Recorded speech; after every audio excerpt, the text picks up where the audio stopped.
your first meeting with this group, especially with like Thomas and Yamador, some like established guys, how did you approach just kind of reinstalling those relationships that you had built during your first time here? What many people probably didn't know is that I recruited Yamador, recruited Thomas. Those guys were probably a little higher for the level that I was at the time, but I knew those guys when we were in high school. When Thomas was at Rancho Cucamonga.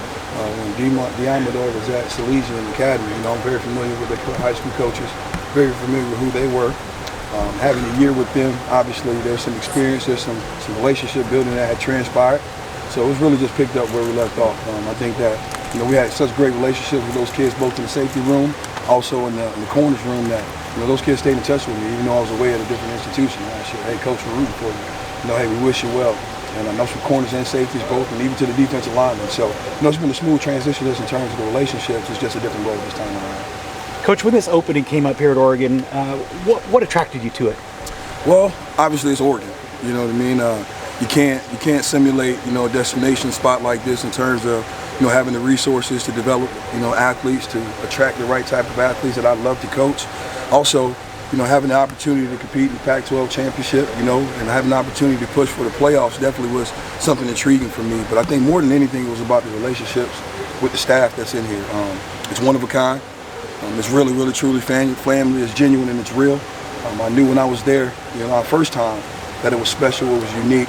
But you go different places and you have different camaraderie with different staffs. But this deal kind of felt different, from the top to the bottom. From my relationship with Coach Cristobal going back to our South Florida days when I was at St. Thomas Aquinas and he was at Rutgers as the tight ends coach, coming through those doors. So, it's been really good to, work with Coach Avalos, someone that I've known, over the years when I was at Southern Utah and he was at his last institution.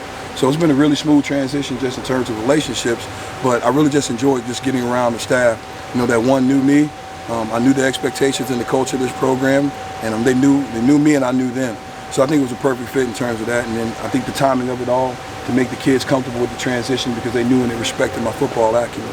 How hard was it to leave Minnesota and all the relationships you had formed there? I tell you what, you win 11 football games at a place like that. It's a special season. A lot of things that had never been done there, and you always leave the relationships with the kids behind. And you pour into those relationships. I lost a coach after my true freshman year that recruited me, and so I have that experience and I know them. But I've called each of them personally. To let them know where the relationship was and let them know that my relationship with them lasts way past the destination that I'm at, and it also lasts way past their eligibility, whatever that may be. So that doesn't happen here, it's wherever I'm at. I'm a relationship style coach and will continue to do so. Thomas was just saying he thinks there's at least 8 to 10 guys that can really play in the secondary. How do you kind of try to utilize all that depth? Well, I'll tell you what, I hope we do have 8 to 10 guys. And that stuff will get settled out here in the grass pretty soon. But obviously everybody's working to get the best 11 football players on the field. We believe that college football is getting played at a higher rate in terms of the snap count. Anytime you have bodies that are versatile, that can do versatile techniques and play different schemes, that's always to the advantage of the defense. So we just really want to stay on top of those. So if we got opportunities to put different packages on the football field to create advantages for us and disadvantages for the offense, we're going to cross-train guys in different positions. This is a springtime time to do that, where we can experiment, take what we like and throw away what we don't. How much have some of those guys improved since you were here last? Pretty noticeable.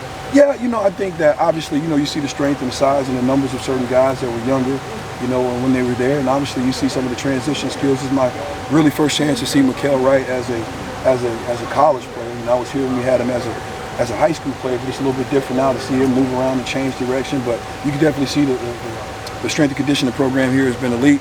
It's been top notch. That Coach Feld and those guys, Shaw Williams, are really doing a great job developing these guys' bodies and their movement skills. You inherit about as talented a group as there is in this league, at least. No pressure. Yeah. How do you go about, obviously the results is number one, but for them, taking returning players like Thomas and Demo and turning them into high-round picks, what they want in their future? No doubt. Well, the goal here, first of all, is to win championships. And I believe that if we all win games, the opportunity for our individual success comes along with that. But no season prior to season carries over to the next. Just because you had success in the previous season doesn't guarantee that you will have it this year. So we got to go right back to the beginning, right back to the basics, the fundamentals, our get-offs, stay humble and hungry in terms of what our defensive mentality is, and kind of go forward. Those guys play a lot of football, and my goal is to make them the best football player they can so they can play possibly as long as they possibly can.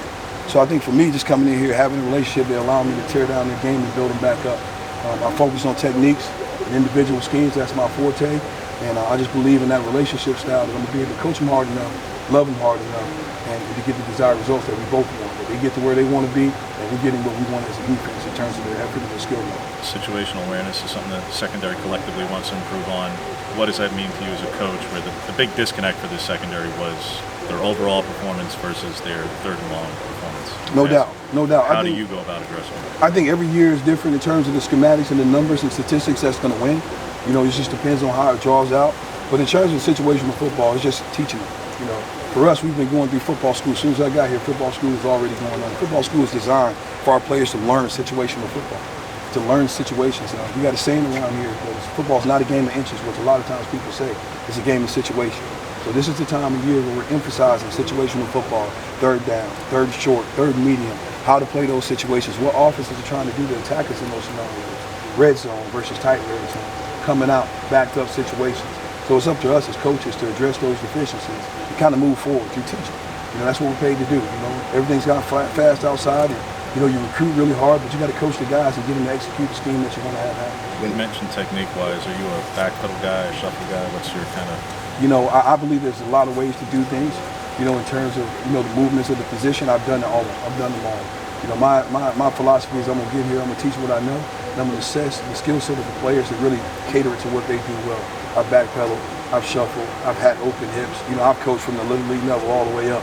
So I've had different various levels of skill players that could do various things that was advantageous for us, and they may not have been good doing other things. So I'm comfortable in my diversity in terms of my technique tool bag, that we can find some techniques that the guys have become comfortable with. Did you do a big breakdown of guys' film like coming in here, or are you kind of basing everything off of like firsthand what you see in practice? No, I think the film is a key component of it. Obviously, you know, when I got here, we were going through self-scout, which is just really looking at the past season.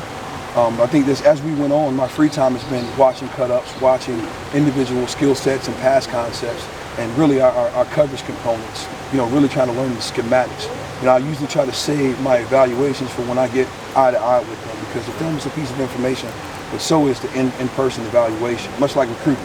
You know, in recruiting, you're going to look at the films, you're going to look at their highlights, but, you know, the in-person evaluation does hold a little bit more weight, which you can trust your own eyes in terms of the evaluation.